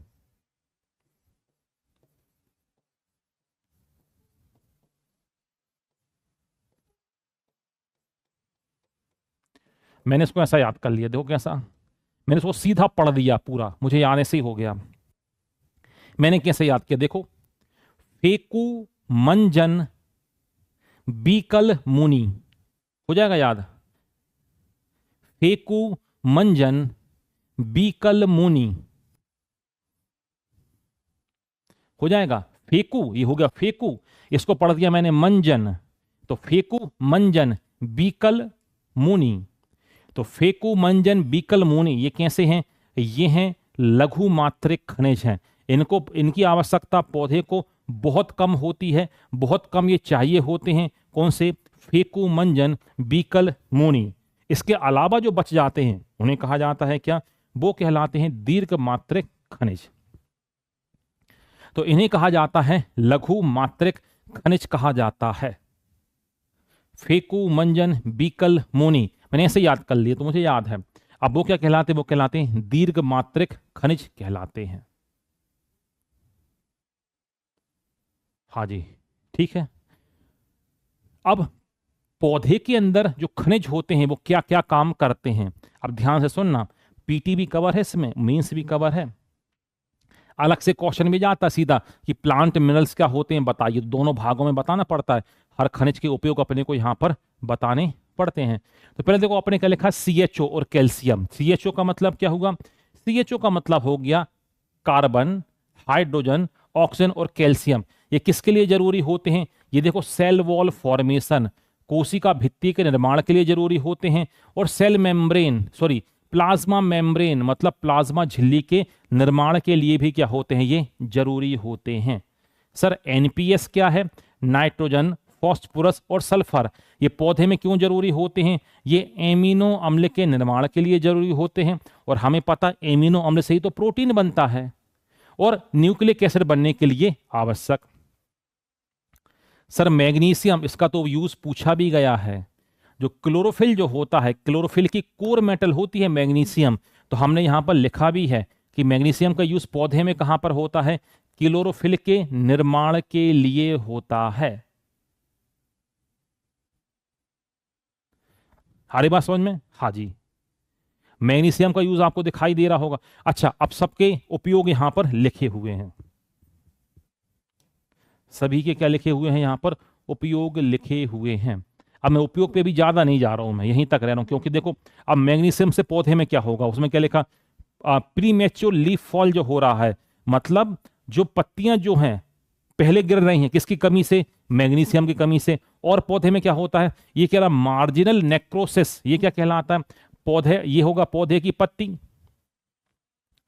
पौधे की पत्ती में मार्जिनल मतलब किनारे किनारे पर, नेक्रोसिस, नेक्रोसिस का मतलब क्या, नेक्रोसिस का मतलब होता है डेडनिंग ऑफ टिश्यूज, ऊतकों का मरना। ये किसकी कमी से, किनारे किनारे की, बीच के नहीं, ये मैग्नीशियम।